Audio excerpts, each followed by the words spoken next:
అమ్మ ఇప్పుడు మీ లైఫ్‌లో ఒక బెస్ట్ మూమెంట్ ఏంటి? మీ లైఫ్‌లో మీరు మర్చిపోలేని రోజు?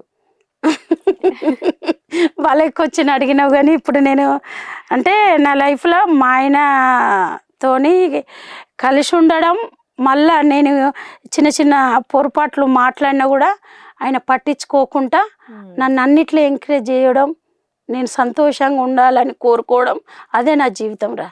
అదే సంతోషం. నేను ఏం అడిగినా కాదన్నాడు. ఒకవేళ అప్పుడే కోప్పడతాడు, అప్పుడే మళ్ళీ దగ్గర తీసుకుంటాడు. అదే నా జీవితం, సంతోషం రా, జీవితాంతం. ఇట్లా అర్థం చేసుకొని ఉండే భర్త అసలు ఆ క్షణం గద్దరాయిస్తాడు, మళ్ళీ వెంటనే మళ్ళీ నేను అడిగింది నాకు ఇచ్చేస్తాడు. అదే కదా జీవితం. అంతే. అంతకన్నా మించింది ఇంకేం కావాలో మనకు భర్త. అవును. మరి అదే అంత సంతోషం. మంచి భర్తకి ఇంత సపోర్ట్ చేస్తే మీ హస్బెండ్ కి మీరు మా ఛానల్ తరపు నుంచి ఏమని చెప్పాలనుకుంటున్నారా? ఆయనకి ఎప్పుడు నా జీవితాంతం రుణపడి ఉంటా. నా ప్రేమ ఎప్పటికి ఉంటుంది. ఆయన ఆరోగ్యంగా ఉండాలి, ఆయన ఎప్పుడు నవ్వుతూ ఉండాలి అని ఆ దేవుడిని మనస్ఫూర్తిగా కోరుకుంటాను. ఆయన ఆరోగ్యంగా ఉంటే నేను అంత సంతోషంగా ఉంటాను. అంటే ఏమన్నా ఉందా మీరు మూమెంట్ అంటే ఏడుస్తున్నారు? ఆయన ఎప్పుడు సంతోషంగా ఉండాలి అని. నేనున్నన్ని రోజులు ఆయనకి ఏం కావద్దు, అన్ని చేసి బాధ్యత నాది.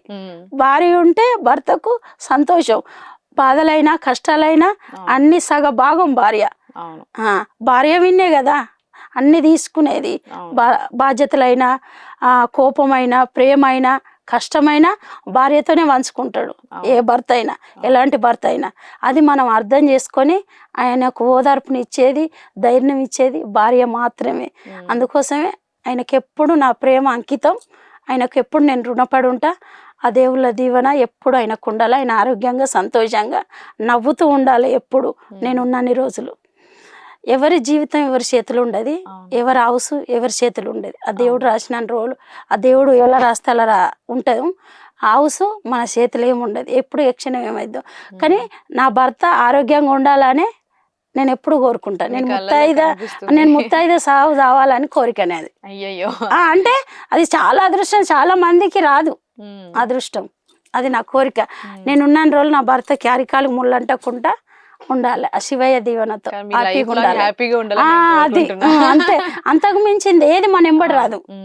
ఎవరు గారు మన పిల్లలు మనతో ఉండరు, మధ్యలో వదిలేసి వెళ్ళిపోయినరు. ఎవరే గాని ఎంత మంచిగా చదివినా మన పిల్లలు మనతో ఉండరు. మన భర్త భార్య మాత్రమే జీవితాంతం తోడుంటారు. మన ఊపిరి ఆగిపోయేంత వరకు ఒకరికొకరు తోడుంటారు. కొట్టుకున్నా తిట్టుకున్నా అప్పటి మందం ఏదనుకున్నా వీళ్ళే చివరి రాక తోడుంటారు. మధ్యలో ఎవరు వచ్చినా మధ్యలోనే వెళ్ళిపోతారు. భార్య భర్తలు మాత్రమే చివరి రాక తోడుంటారు. అది ఓపికతో ఒకరికొకరు అర్థం చేసుకుంటే జీవితాంతం సంతోషంగా ఉంటారు. ఆ కష్టాలను ఆ బాధలను నవ్వుతూ స్వీకరించాలి. బాధలు వచ్చినాయని బాధపడద్దు. నా భర్తకి ఈ మాట అన్నాడు, నా భార్య ఇది అన్నది అని ఎప్పుడు బాధపడద్దు. నవ్వుతో స్వీకరించాలి, బుదరకించుకోవాలి.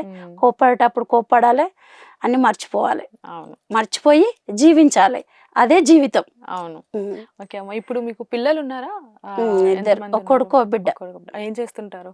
పెళ్ళిళ్ళైనాయి. అంటే వాళ్ళు కూడా సపోర్ట్ చేస్తారా? పర్లేదు అని. అంటే నేను బాగుండాలని అందరికి, నేను నవ్వుతూ సంతోషంగా ఉండాలని. ఎందుకంటే అప్పుడు యాక్సిడెంట్ అయినప్పుడు నేను చనిపోతా అన్న లెక్క కదా, కోమలకి వెళ్ళిపోయినా కదా. అలాంటి అమ్మను ఈరోజు ఇంత సంతోషంగా ఉన్నా అంటే వాళ్ళ కాపీ కదా. ఎవరికైనా తల్లి ఉండాలని కోరుకుంటారు కదా, తండ్రి కన్నా తల్లి ఉండాలనే కోరుకుంటారు ఎవరైనా. ఎందుకంటే అమ్మ అన్ని భరించుకుంటది, ప్రత్యక్ష దైవం అంట. తల్లి పిల్లలు ఏ తప్పు చేసినా కడుపులో పెట్టుకొని చూసుకుంటది. ఏ తల్లి అయినా, ఎవరి తల్లి అయినా ఒకటే. నాకు తల్లికున్న ఓపిక ఎవరికి ఉండదు. పిల్లలు తప్పు చేసినా కడుపులో పెట్టుకొని చూసుకోవాలి, పిల్లల్ని విమర్శించద్దు. కొందరు తల్లి మాట వినరు, వినక వాళ్ళ జీవితాలు నాశనం చేసుకుంటారు.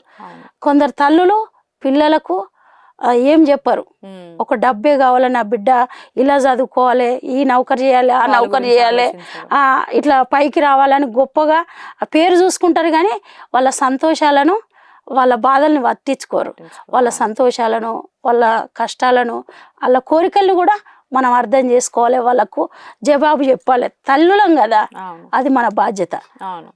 మన పేరు కోసమే చూడద్దు పిల్లల్ని, అప్పుడే మన తల్లులం.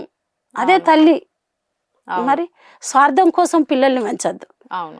వాళ్ళ ప్రేమను కూడా మనం అర్థం చేసుకోవాలి. వాళ్ళు తప్పటి అడుగులు వేస్తే ఇది కరెక్ట్ కాదు బిడ్డ అని మనం చెప్పాలి. చెప్తేనే వాళ్ళు మనకు ఒక ఫ్రెండ్ లాగా ఉంటారు. వాళ్ళ బాధలు మనకు షేర్ చేసుకుంటారు. ఇక నువ్వు ఊకే కసిరించుకున్నాడు బెదిరించుకుంటా ఉంటే వాళ్ళ మనసులో ఉన్న బాధలు కూడా మనకు చెప్పుకోరు, భయపడతారు. వాళ్ళు కుమిలిపోతారు. వాళ్ళు చేసే పనిలో కూడా ఇంట్రెస్ట్ ఉండరు.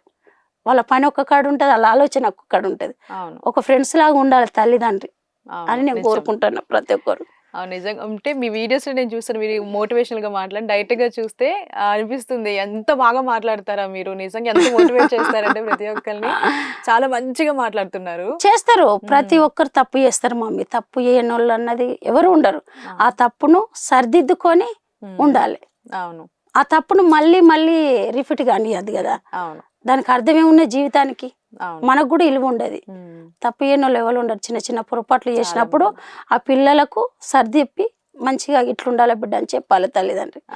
నువ్వు ఈ తప్పు చేసినావు, నువ్వు ఆ తప్పు చేసినావు, నువ్వు ఇంత కష్టపడతా అంటే నువ్వు ఇట్లా చేస్తున్నావు అట్లా చేస్తున్నావు అని వాళ్ళని ఇంకా కట్టేసినట్టు చేస్తే వాళ్ళు ఇంకా ఆగమై తిరుగుతారు. వాళ్ళు మన చేతులు ఉండరు. కొంచెం ఓదార్పు ఇయ్యాలి వాళ్ళకు.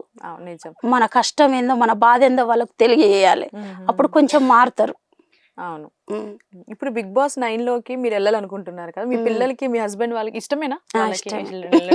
అంటే చెప్తుంటారా నువ్వు ఇలా చెయ్యి వెళ్తావు, ఇలా చెయ్యి వెళ్తావు? వాళ్ళు ఏం చెప్పరు, అన్ని నాయే. అసలు నా సెల్ కూడా టచ్ చేయరు, ఇట్లా ముట్టరు. ఫోన్ వస్తే కూడా లేవట్టారు. ఎవరిదో ఫోన్ వచ్చింది చూడ అలా అంటారు కానీ అది ముట్టరు.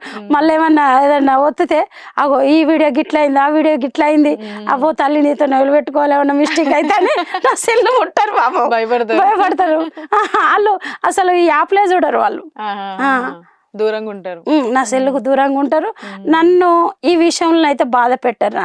నా లాంటి పిల్లలైనా భర్త అయినా అందరికి ఉండరు. నిజంగా చెప్తున్నా, నా సంతోషాన్ని కోరుకుంటారు నా పిల్లలు, నా భర్త. నేనున్న రోజులు వాళ్ళకి ఏం కాకూడదు, వాళ్ళు ఆరోగ్యంగా ఉండాలి, సంతోషంగా ఉండాలి. నన్ను అభిమానించే ప్రతి ఒక్కరికి రుణపడి ఉంటా. నన్ను అభిమానించే బిడ్డలు కానీ కొడుకులు కానీ ఓం నమ శివాయ, ఆ శివయ్య దీవెనతో ఆరోగ్యంగా వాళ్ళ కుటుంబాలతో హ్యాపీగా ఉండాలని ఈ రేణుకమ్మ ఎప్పుడు మనస్ఫూర్తిగా కోరుకుంటుంది. ఖచ్చితంగా అమ్మ. అలాగే మిమ్మల్ని అభిమానించే వాళ్ళు మొత్తం దగ్గర 78,000 మంది ఉన్నారు. వాళ్ళందరూ కూడా మీరు ఏమైతే సాధించాలనుకుంటున్నారో అండ్ మీ ఊర్లో వాళ్ళు కానివ్వండి, మీ ఇంట్లో వాళ్ళు కానీ చాలా మంది మీరు బిగ్ బాస్ 9 లోకి వెళ్ళాలి, నాగార్జున గారిని కలవాలి అని వాళ్ళు కూడా మనస్ఫూర్తిగా కోరుకుంటున్నారు. అందులో నేను కూడా ఒకదాన్ని. సో మిమ్మల్ని నేను బిగ్ బాస్ 9 అయితే ఖచ్చితంగా చూడాలనుకుంటున్నాను. థ్యాంక్ యూ సో మచ్ అమ్మ, పిలవగానే వచ్చి మా కోసం మాట్లాడినందుకు థ్యాంక్ యూ.